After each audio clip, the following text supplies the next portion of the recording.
Welcome, everyone. Today I'm going to discuss Heidegger's notion of the will to will, der Wille zum Willen, which is his interpretation of Nietzsche's will to power and how he sees the will to power play out in the age after the death of God, and also the age in which certain trajectories, let's say, of metaphysics manifest themselves in techniques. And I'm going to be reading from my book, Heidegger on Death and Being, an answer to the Seinsfrage, to the question of being, published by Springer in 2021.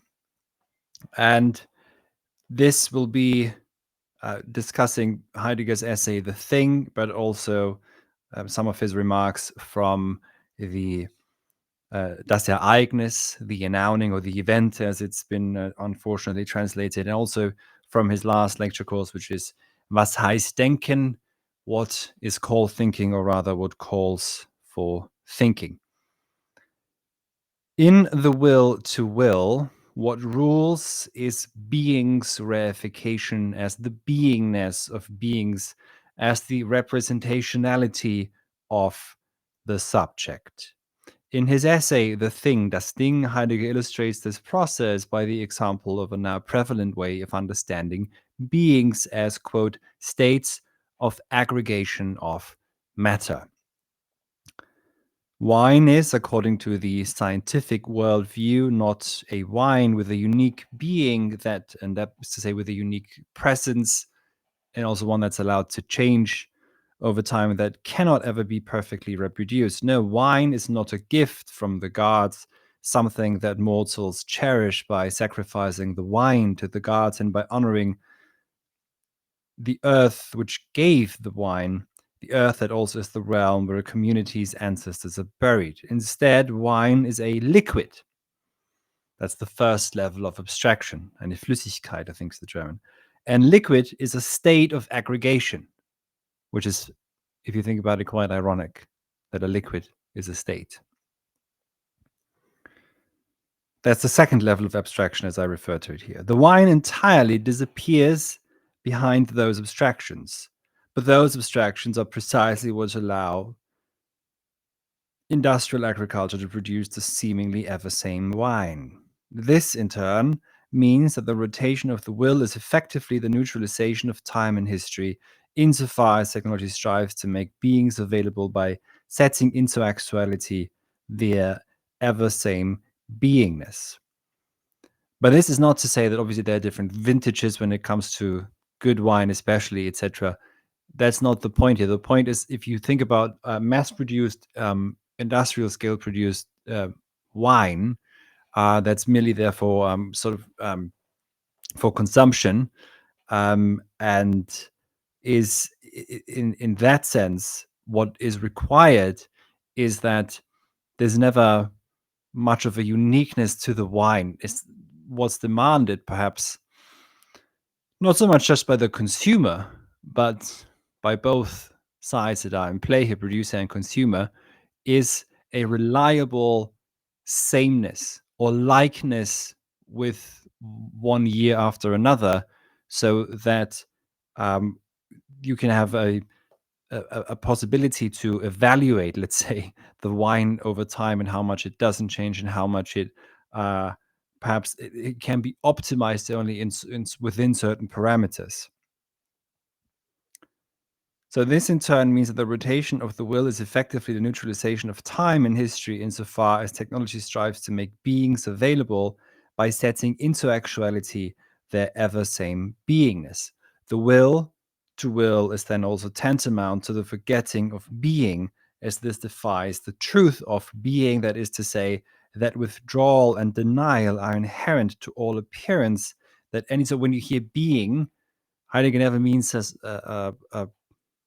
some superior power or anything of that sort, or some perfect entity.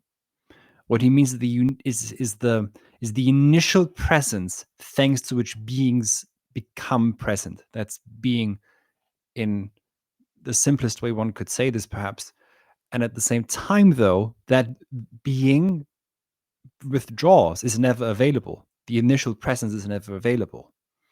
And the way in which Gestell operates, or technology, let's say, operates, is that beings appear as meaningful only if they stand ready for use and consumption without much or actually without any resistance. So the will to will is then also tantamount to the forgetting of being, as this defies the truth of being, as I just said, the withdrawal and denial that are inherent to all appearance, that any access to beings takes place according to ecstatic time. This is why in his letter to Father Richardson, Heidegger says that time is to be understood as, quote, the clearing of self-concealment. Thus, in this uncanny historical constellation, you can hear already what technology is trying to do. It's trying to either freeze time or control time or controlled by time, or make genuine transformation impossible, hence. So there's an eradication of time that's at work if time is that which allows for being's self-concealment or self-harboring. The denial of concealment prevalent in the will to will is manifest in technology. Quote, the universally unmistakable consistency of the progression testifies that the will to will has become the actuality of the actual. So the will to will is a continuous striving, let's say, of the will, or what Heidegger refers to as the will, but only to itself. So it's a striving for the sake of striving. It's not a striving for the sake of a higher striving. That's the actuality of the actual. That's what we see in what's actual, to say what is real in front of you. Its actuality is objectivity. This is not proper, but just to translate this, perhaps just to give you a bit of a crutch. That's to say that anything stands under this rule or reign of optimization, enhancement, improvement, etc. But improvement to no end. That's the issue. Optimization to no end. Hence, Heidegger sees something at work in technology that, with reference to Nietzsche, he understands as the quote, steadily rotating recurrence of the same. So the eternal recurrence of the same is now becoming the steadily rotating recurrence of the same. Their essence, their whatness is the will to will. That is to say, what beings are is owed to the representation of the willing subject. Their existence, their thatness, is the eternal repetition. That is to say, that beings are means that they can be perfectly replaced. So their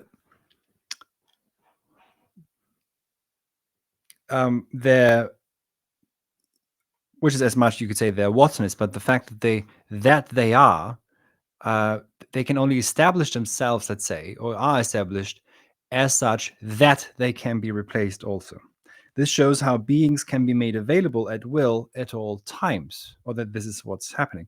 By means of represented beingness, technology makes becoming operational in the sense that technology forces all beings to recur, which is quote unquote to become as the ever same beingness in a controlled fashion.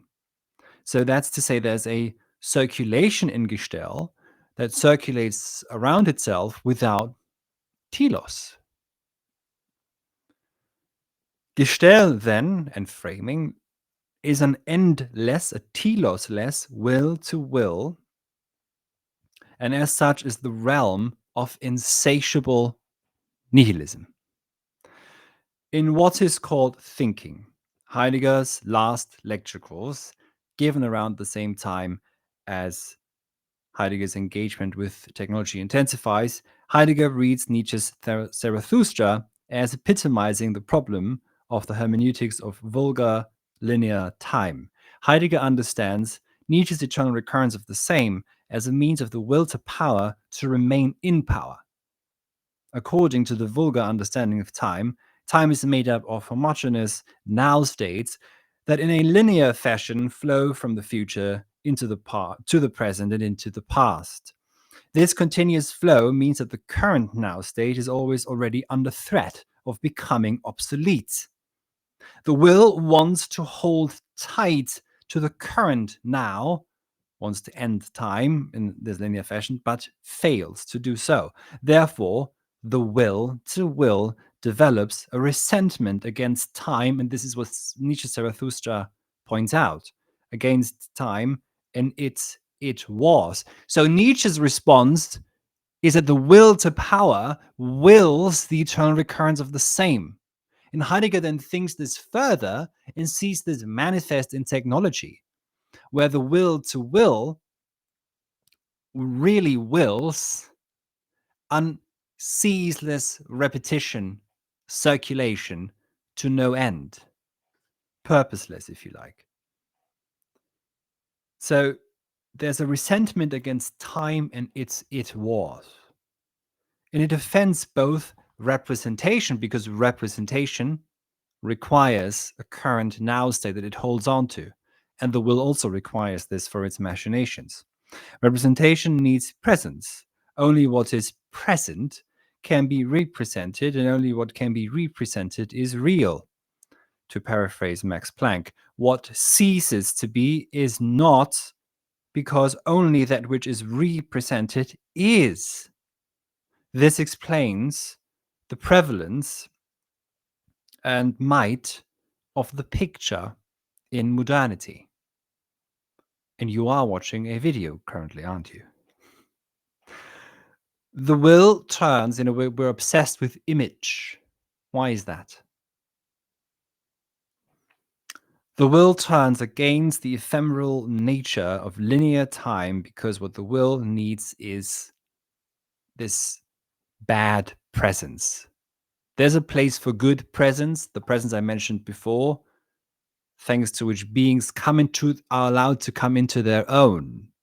But here we have a sort of, let's say, bad presence, because beings are not allowed to come into their own. Or would you claim that industrially produced tables are really tables? Heidegger quotes from Zarathustra. This alone is revenge itself, the will's revulsion against time and its it was. As beings cease to be, the will seeks revenge, and its revenge drives the will towards the ever same and controllable outcome at all times, which the will needs for total control over beings. As we shall see, this is what Bestand, standing reserve, delivers. And now here, I'm not going to read this. Buy the book, and you can read on in part 3 if you're interested. And of course, also, there's a link in the description of this video to my course on Heidegger and technology. So follow that link and sign up if you'd like to enter into the realm of technics, which is Gestell.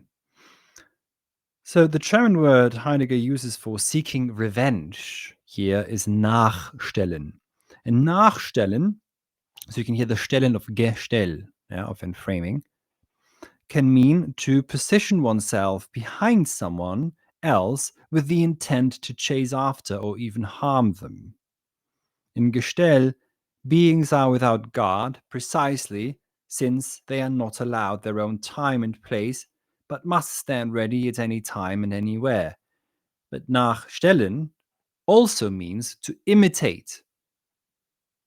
It means to produce a simulacrum, for example, or a simulation. That is to say, the will to will operates by chasing after and imitating beings.